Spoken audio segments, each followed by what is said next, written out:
नमस्कार साथीहरू, आज हामीहरू 16औं योजनाको बारेमा जान्नेछौँ।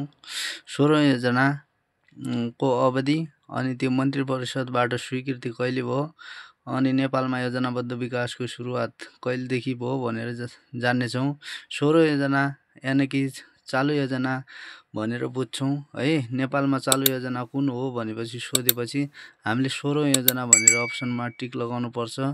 भने यसको अवधि भनेको 2081-82 देखि 85-86 सम्म हो। यसलाई हामी 16औं योजना को अवधि आर्थिक वर्ष 81-82 देखि 85-86 सम्म हो भने यसको अवधि भनेको 5 वर्षको छ। कहिलेकाहीँ हामीलाई इक्जाममा 16औं योजनाको अवधि कति वर्षको छ, कति वर्षीय योजना हो भनेर सोध्यो भने हामीले पञ्चवर्षीय योजना हो भनेर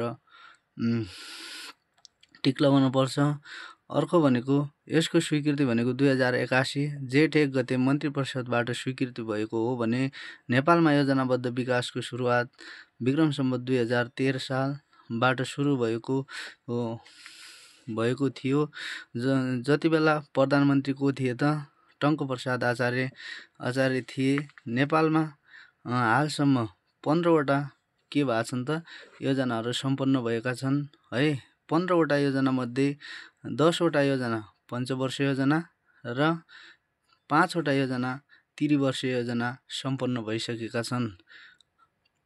हामीलाई प्रश्न इक्जाममा नेपालमा हालसम्म कतिवटा त्रिवर्षीय योजना सम्पन्न भएका छन् भनेपछि 5वटा र कतिवटा पञ्चवर्षीय योजना सम्पन्न भएका छन् भनेपछि 10वटा भनेर हामीले टिक लगाउनु पर्छ है। अनि त्यसपछि 16औं योजनाको सोच के छ त सुशासन, सामाजिक न्याय र समृद्धि भनेर हाम्रो 16औं योजनाको के सोच रहेको छ है। यो एकदमै इम्पोर्टेन्ट र 81-82 को परीक्षामा पनि धेरै पटक सोधेको प्रश्न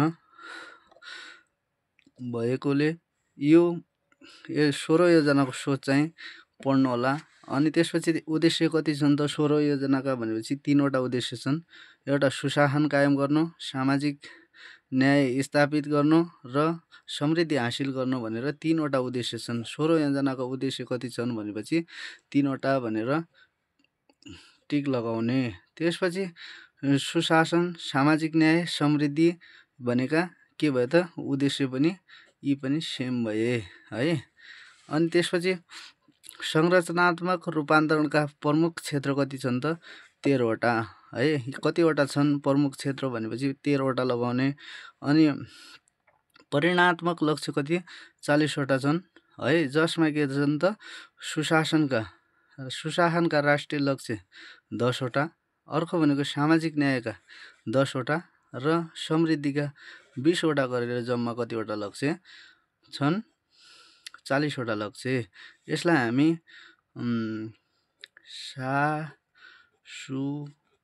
सम भनेर याद गर्नेछौँ है। सम भनेको के प्लस हो। यता 10 + 10 = कति भयो त 20 भयो। जम्मा कति 40वटा लक्ष्यहरू के भयो त 16औं योजनाको लक्ष्य छन् भनेर हामी यसरी याद गर्छौँ। त्यसपछि हामी कृषि क्षेत्र पढ्छौँ है। 16औं योजनाको कृषि क्षेत्र त्यसका लक्ष्यहरू 85-86 मा के छ भनेर पढ्छौँ। यता सूचकहरू छन् र यता लक्ष्यहरू छन्। यता आर्थिक वृद्धि कति पुर्याउने त 7.3 पुर्याउने छ है। जसको औसत कति औसत आर्थिक वृद्धि दर 85-86 मा कति पुर्याउने लक्ष्य छ भनेपछि 7.1 अप्सन छ भने 7.1 लगाउने है। न त आर्थिक वृद्धि मात्र अन्त्यसम्म कति पुर्याउने छ भनेपछि 7.3 लगाउने है। अपेक्षित आयु भनेको कति भयो 73 वर्ष है। यता पनि 7.3 भयो, यता 73 वर्ष है। अनि प्रमुख बालीको उत्पादकता औसत कति त 3.7 मेट्रिक टन प्रति हेक्टर भनेर है। यी जम्मै यो सँगै पढ्दाखेरि हामीलाई सजिलो हुन्छ र यसरी याद गर्नेछौँ। अनि प्रति व्यक्ति आय कति $2351 है।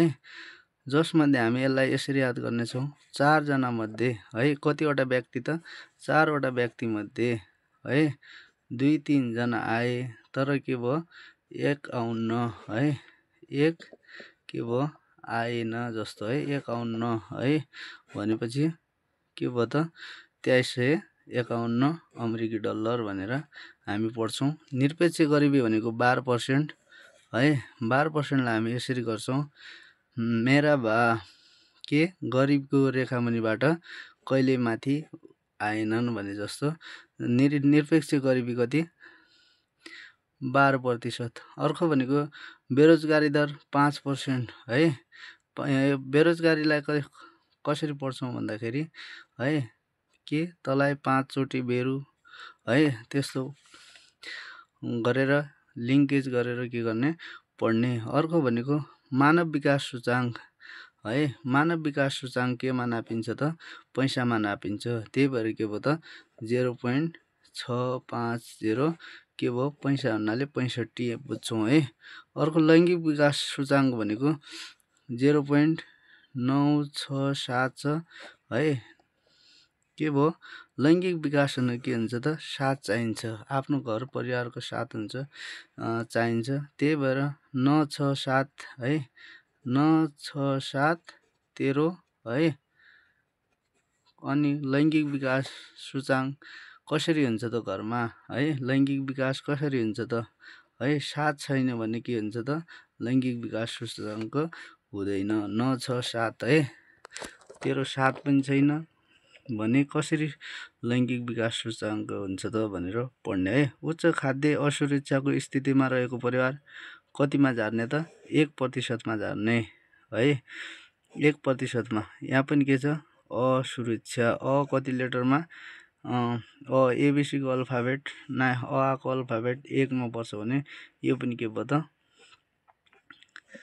1%मा झार्ने। अर्को लैङ्गिक असमानता सूचाङ्क भनेको 0.22 है। अब घरमा के छ त लैङ्गिक असमानता छ भने है, लैङ्गिक असमानता भएर के भयो घरबाट म बाहिरिएँ है, बाई भयो, बा भनेको कति 22, ई भनेको कति 5, एबिसिडिई को ई भनेको 5, 0.225 भनेर 22 भनेर हामी यसरी पढ्छौँ बाई भनेर है। अर्को भनेको रोजगारीमा महिला र पुरुषको सहभागिता 1:1 कति 1.2, यो भनेको के रेसियोमा 1 महिला 1 के भयो पुरुष गरेर 2 कति भयो जम्मै 2 भयो भनेर हामीहरू यसरी पढ्छौँ। अर्को भनेको महिलाको नाममा घर जग्गा दर्ता रहेको परिवार कति 35 है। एकजना आफ्नो गाउँको एकजनाले के गरेर रहेछ त महिलाको नाममा घर जग्गा राखेको रहेछ है। त्यसपछि के भयो त उसकी श्रीमती के हो है उसलाई छोडेर अरूसँग गयो भने त्यसपछि के भयो उसले के भयो दुःख पायो है। महिलाको नाममा घर जग्गा दर्ता गर्थिस् र अहिले दुःख पाइथिस् भनेर हामी 35लाई याद गर्छौँ। अर्को भनेको कृषियोग्य जमिन मध्ये 12 महिना सिँचाइ पुगेको जमिन कति 50% भनेर 12 महिना सिँचाइ पुगेको जमिन कति 50% पुर्याउने लक्ष्य छ। अर्को भनेको माटोमा जैविक पदार्थको मात्रा 2.5 है, 2.5% पुर्याउने र आयात निर्यात अनुपात कति 1:8.5 है। यो रेसियोमा 1 भाग के भयो निर्यात भयो भने आयात कति त 8.5 पुर्याउने है, निर्यात र आयातको रेसियो हो यो। अर्को भनेको विभिन्न बालीको उत्पादकत्व छ, यो चाहिँ एकदमै महत्त्वपूर्ण है। कहिलेकाहीँ हामीलाई के कृषि क्षेत्रमा उत्पादकत्व भनेको के हो भनेर पनि सोधेको हुन्छ है। प्रति एकाइ क्षेत्रफलमा है, प्रति एकाइ जमिनको क्षेत्रफलले उत्पादन दिने क्षमतालाई के भन्छ त उत्पादकत्व भनेर बुझ्छौँ। उत्पादकत्व जहिले पनि के मेट्रिक टनमा मापन हुन्छ। विभिन्न बालीहरूको उत्पादकत्व छ जुन 85-86 सम्म कति पुर्याउने लक्ष्य छ त। अब धानको उत्पादकत्व कति 4.84 मेट्रिक टन प्रति हेक्टर पुर्याउने लक्ष्य छ। हामी धानलाई है DHAN धान भनेर पढ्छौँ। डी भनेको कति 4, है। याज भनेको कति 8 भनेर 4.8 भनेर पढ्छौँ।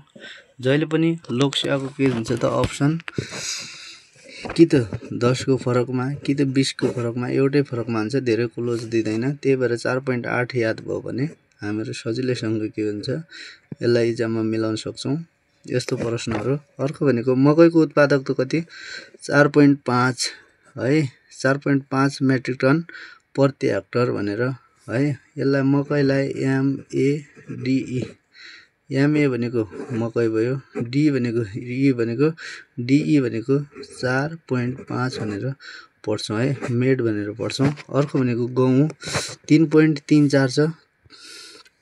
गहुँ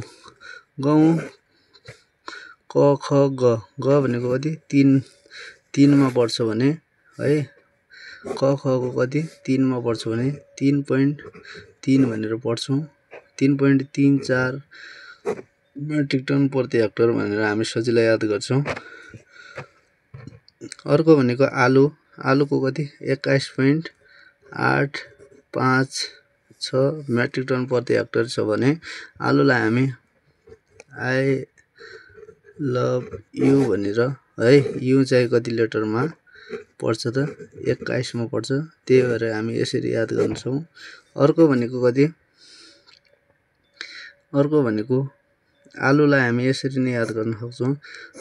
एउटा थियो नि TikTok viral I love you भनेर है, आई लभ यु भन्दा आलुको बिउ भनेर सम्झिन्थ्यो है। त्यही टिकटकलाई हामी यहाँ के गर्छौँ त सम्झन्छौँ है।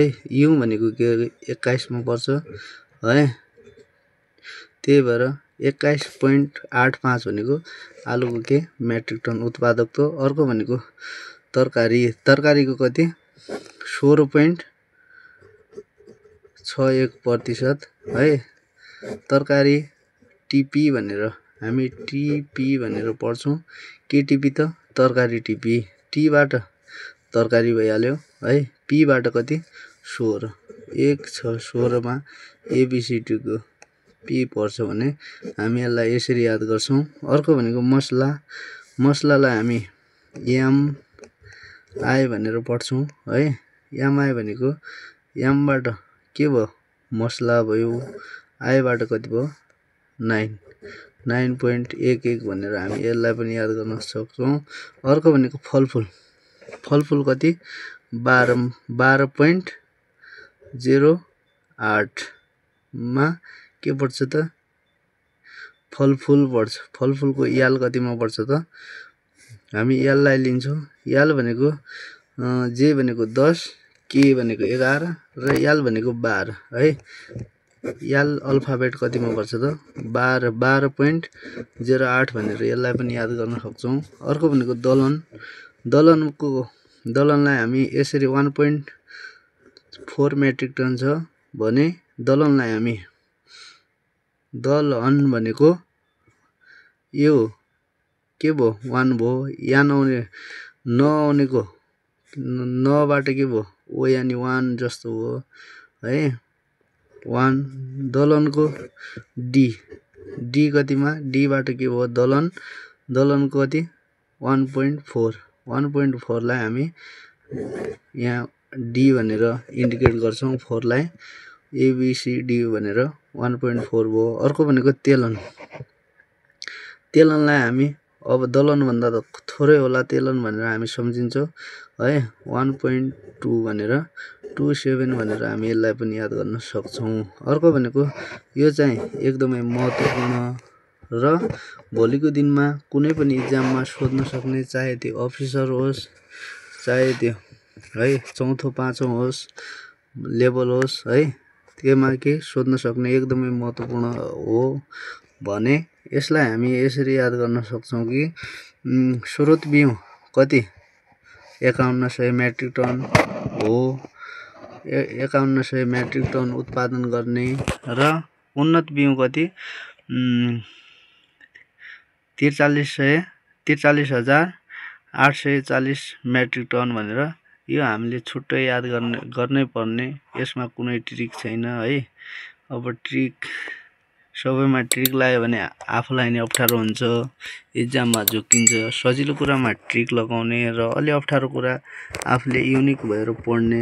अरू साथीहरूले यो माथिका पढ्छन् र आफूले एक स्टेप माथि गएर है रहेर पढ्ने, अरू कुरा एक्स्ट्रा पढ्ने गर्यो भने सफल भइन्छ। अर्को भनेको म कति त 6600 मेट्रिक टन प्रति वर्ष र च्याउ भनेको 18,000 मेट्रिक टन प्रति वर्ष उत्पादन गर्ने लक्ष्य छ है। यो भनेको 16 योजनाको के भयो त कृषि क्षेत्रका लक्ष्यहरू भए। बाँकी लक्ष्यहरू हामी 40वटै लक्ष्य के लक्ष्य यता रिपिट भएका हामीहरू अर्को भिडियोमा ल्याउने छौँ 16 योजना भनेर। अब अर्को भिडियोमा साथ दिएर है, यदि राम्रो लाग्छ भने अर्को भिडियो हेर्नका लागि सब्स्क्राइब गरेर साथ दिनुहोला। धन्यवाद।